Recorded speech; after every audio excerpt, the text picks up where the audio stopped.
Mr. Klein's Story Time. Hello, my name is Mr. Klein. I've been an elementary school teacher for almost 30 years, and I love reading stories to young people just like you. In fact, I've got a great story that I'd like to share with you right now. So let's get started. Our Skin, A First Conversation About Race by Megan Madison, Jessica Rowley, and Isabel Roxas. We all have skin. It comes in different colors. What color is your skin? We see different skin colors at the playground, at the grocery store, and on TV. What skin colors do you see? Our friends have different skin tones. So do the people in our families. What about in your family? Our skin is beautiful, strong, and important, just the way it is. What do you love about your skin? We get our color from something smart inside our bodies called melanin that protects our skin from the sun. You have melanin too. We all do. Everybody has just the right amount for them. The darker your skin, the more melanin you have. The lighter your skin, the less melanin you have. Melanin makes our skin many different shades from dark to light. What do you call your unique skin color? We may use color words to describe people, like black and white. Sometimes we say people of color to talk about all the groups of people who aren't white. Our world has so many different groups of people, so there are lots of words we use.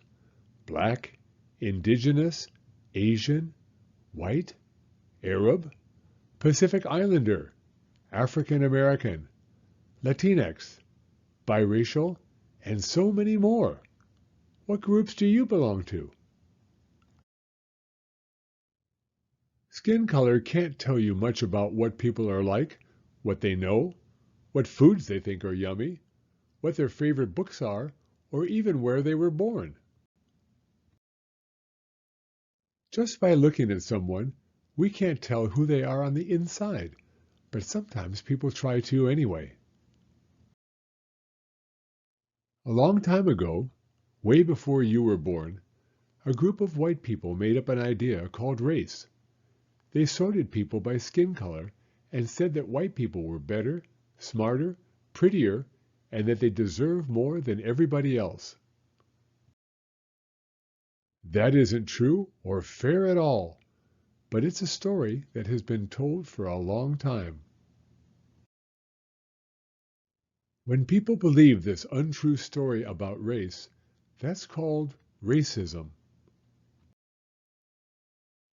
Racism is also the things people do and the unfair rules they make about race so that white people get more power and are treated better than everybody else. Racism happens in lots of big and small ways. It's all around us, even if we don't always notice it. Racism can be a rule, like if someone says only friends with white skin can play. Racism can be an idea, like thinking princesses only have blonde hair. Racism can be a way we've done things for a long time, like how there aren't as many books written about people of color. Racism can be on purpose, like calling a person of color a mean name because of their skin color. Racism can be by mistake, like if the same friend always has to play the bad guy.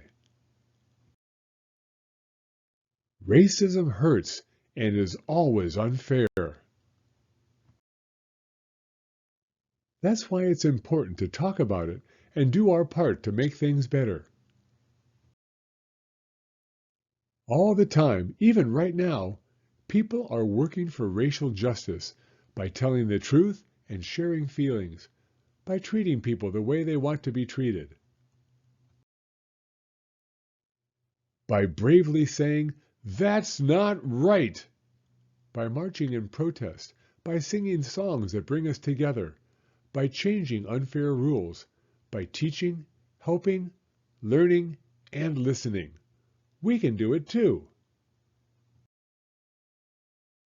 The end. Please see following pages for more information. Continue the conversation. Skin color. Even babies notice skin color, and every person has a unique skin tone. Simply talking about it helps children learn that it's not a taboo topic and can open the door to more in-depth conversations about race. You can talk about skin tone in the same way you notice all the parts of your body. Introduce different skin colors during playtime, when you may already be talking about physical attributes like size, shape, and color. Race-related observations. Young children are curious about race and may make race-related observations in close proximity to the person they are wondering about. Though this can be awkward for adults, it's important not to shut children down. Try making a calm observation, like, "I see you're noticing that." Follow with an affirmation, like, "I love how curious you are." Then redirect if you can't talk more in the moment. "Right now we need to, but I want to talk more about this when we get..." Family diversity. Young children often think that the way their family looks is the way all families look. Find regular opportunities to point out family diversity and different skin tones within families. Give examples using books, photos, or dolls during playtime.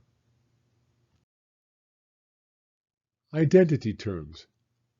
When we aren't used to talking about race, it can be hard to know where to start or what language to use, and words like black and white may even seem like bad words.